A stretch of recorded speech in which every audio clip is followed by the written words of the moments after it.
E é por isso que o que você disse, pastor, sobre essa questão das palavras, até um irmão aqui perguntou, né? Pastor, é verdade que existe poder nas palavras? Por exemplo, a gente fica profetizando coisas boas e elas vão acontecer? Então, isso é aquela ideia de toda a escola do Kennedy Reagan, do pensamento positivo, né? Eu sei que existe uma linha que... tem muita gente que ataca o Kennedy Reagan, mas, assim, as palavras têm poder, sim. Mas não... quando eu digo que tem poder, é porque você vai impregnando aquilo. Como eu disse no primeiro áudio. Toda ideia tem que se transformar em palavras, não é? E senão é uma ideia inútil. E toda palavra tem que se transformar em uma ação, senão é uma palavra inútil, né? Se você ficar falando a mesma palavra para você, né, de vitória, maldição, aquilo vai impregnando em você e as suas ações vão sendo relacionadas àquilo que você está falando, a palavra. Porque você vai pensar as coisas, né, as suas ideias, você sempre vai pôr ela em palavras, entendeu? Por isso que a palavra ela tem poder nesse sentido. É o quê? É de você estar tão impregnado por aquelas palavras, seja boas ou ruins, que você acaba tendo a ação de acordo com aquela palavra, ou acontecendo coisas assim. Por isso que a Bíblia nos chama o quê? Para sempre bem dizer. Uma coisa que eu falo para os irmãos, olha, irmãos, quando alguém vem falar mal de algum irmão para mim, eu já cometi muito esse erro, eu estou tentando me policiar, peço a graça de Deus, quando eu vejo que há uma má intenção da parte de um outro irmão, que vem falar só para poder fazer ali, fermentar a massa, isso que eu faço, eu falo, olha, vamos orar, né? E já tento sair disso, porque o pecado, olha, uma coisa é certa, irmãos, a maledicência é um pecado que deforma a sua alma. Vai deformando, vai definhando. Então, o que acontece? Eu prefiro exagerar no bem. Falar bem da pessoa, mesmo que a pessoa não... É essa coisa toda, porque eu nunca vi ninguém indo para o inferno por errar no bem. Agora, você errar no mal, você incorre no pecado do falso testemunho. Agora, se você exagerar no bem, talvez você não vai incorrer nesse pecado do falso testemunho. Por quê? Porque você está falando bem da pessoa. Você não está maldizendo a pessoa. Então, assim, a gente tem que tomar muito cuidado, porque a gente ouve muitas coisas de pessoas. Mas será que a gente conhece a realidade da pessoa?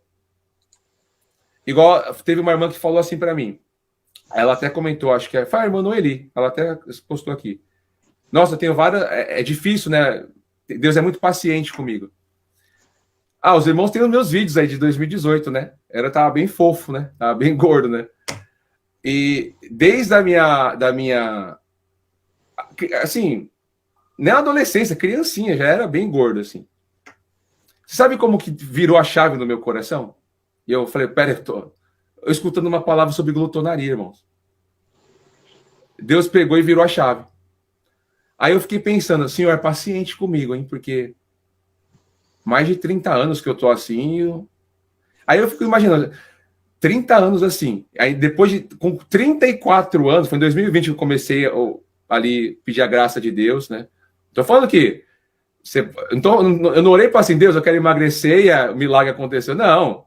Falei, me dá a graça para acordar e sair andando, Senhor. Me dá a graça para poder diminuir a alimentação. E comecei a pedir para Deus. Por quê? Até para orar, eu era muito rápido para orar, assim. Aí já, sabe, aquela coisa rápida, entendeu? Porque aqui, até eu lembro dessa cena uma vez, no início da minha conversão. A gente estava lá no restaurante, né? Foi comer com o pastor, tudo. Aí a comida chegou, já fui pegando assim, aí eu passo, vamos orar. Eu falei, aí com a comida na boca, assim. Isso daí é um exercício, irmão. É um exercício que, assim, a gente tem que tomar cuidado, porque a gente tem que ter a temperança também no comer, agradecer a Deus, poxa vida, vamos pensar que se esse fosse o nosso último alimento, nós não tivermos mais alimento, graças a Deus, Senhor, por esse alimento. E Deus começou a me confrontar com isso. Vê se eu fico falando hoje para os irmãos, você é um glutão. Para com isso, irmão. Eu não falo isso. Porque Deus é paciente, eu não sou. A gente quer que as pessoas mudem logo, né? Então, é isso que para finalizar aqui, eu falo das palavras. Se você tem palavras de misericórdia, de graça, ainda que você passe por... eu estou passando por um problema. Irmãos, você vai passar por muitos problemas. as pessoas vão olhar para você, você está com uma tribulação, você acha que eu vou te ouvir? Eu falei com o pastor Jean antes de entrar na live. Eu prefiro estar com pessoas que passam por tem muita tribulação na vida do que aqueles que dizem assim, olha a minha vida, eu estou sendo abençoado por Deus e, como o Alexandre disse, é o julgamento pela casca, sempre porque tem mais condição financeira, porque está bem com a família, etc e tal. Não, eu olho para aqueles que estão passando por dificuldade, que estão lá perseverando, chorando, Senhor, olha a minha miséria, me ajuda aqui. Então, é isso que Tiago está trazendo aqui para nós. Por isso que ele vai falar agora de sabedoria. Palavra com sabedoria. Então, é isso que assim, a gente precisa entender. E eu queria... Posso ler essa parte? Depois eu passo para vocês? Claro, claro. Eu acho que a gente está lendo aqui Tiago. Aí no versículo 3 ele diz, quem entre vós é sábio e inteligente? Você é sábio, quer ser inteligente? Mostre mansidão de sabedoria, mediante um condigno proceder à sua obra. Então, falar menos e agir mais, né? Obras. Se pelo contrário, tende em vosso coração inveja amargurada, sentimentos facciosos, nem vos glorie disso, nem mentais contra a verdade. Essa não é a sabedoria que desce lá do alto. Antes é terrena, animal e demoníaca. Pois onde há inveja, há sentimento faccioso, aí há confusão de toda a espécie de coisas ruins. Aí ele vai dizer, a sabedoria, porém, lá do alto, primeiramente é pura, depois pacífica, indulgente, tratável, plena de misericórdia, sem fingimento. Ora, é em paz que semeia o fruto da justiça, para os que promovem a paz. Aqui é interessante, porque ele vai falar da língua e vai falar da sabedoria, como que nós devemos usar a língua. Ele vai falar que é sempre com mansidão de sabedoria. Sempre. Geralmente as pessoas elas já vão falar com um sentimento faccioso. Faccioso, aqui a palavra no grego é eritheia. Eritheia.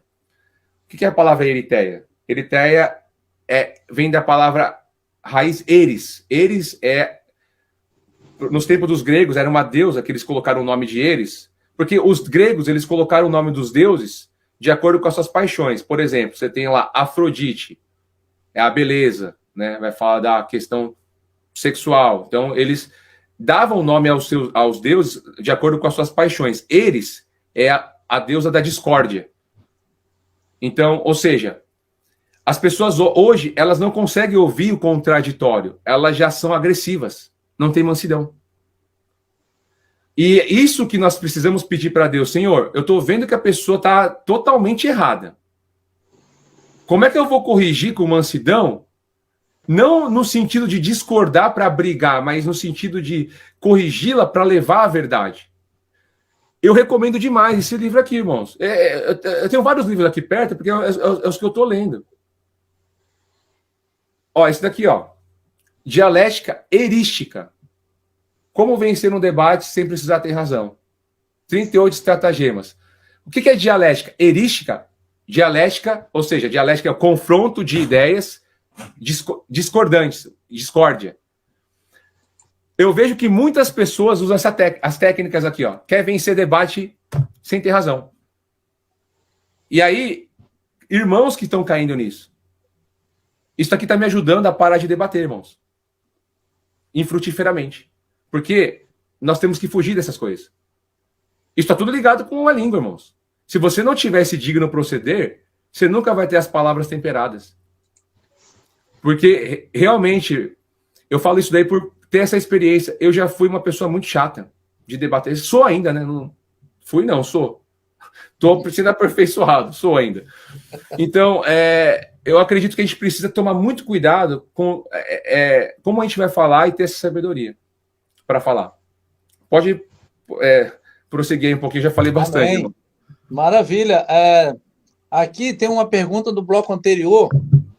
Deixa eu ver se eu consegui achar aqui no celular. Uma pergunta, não, uma frase que a irmã deixou aqui, que é a Joelma Bastos. Ela colocou assim: boa noite. Penso que quando falamos do outro, reflete mais quem nós somos do que o outro é. É uma verdade, né? É uma verdade. A gente está falando do outro, e isso também cabe para quem está ouvindo aquilo e concordando, e já pode saber que daqui a pouco esse que está ouvindo e concordando tá também, daqui a pouco vai passar para outro. E se você está ouvindo ele falar de alguém, daqui a pouco ele vai falar de você. Porque o costume do falador é sair espalhando. Então, se ele encontrar um bom ouvinte, aí ele fica. Mas ele não se satisfaz, depois passa para outro. Que é assim, e assim vai. São como bocados, né? Como a palavra diz, aos ouvidos. Agora, Provérbios 16, 23 vai dizer assim, ó, o coração sábio instrui, ensina, né, a sua boca e acrescenta doutrina aos seus lábios. Então, se a gente tem um coração sábio, ele vai ensinando a nossa língua, o que ela deve falar, porque é do coração que vai proceder, é da mente, né, que vai proceder o que a gente vai falar. Então, o coração sábio instrui a boca e acrescenta doutrina aos seus lábios. Favo de mel são as palavras suaves, doces para a alma e saúde para os ossos. Quantas pessoas a gente, às vezes, não tem deixado doentes com nossas palavras? Quantas pessoas a gente, às vezes, não mata com nossas palavras? A palavra tem que ser favo de mel, sendo suaves.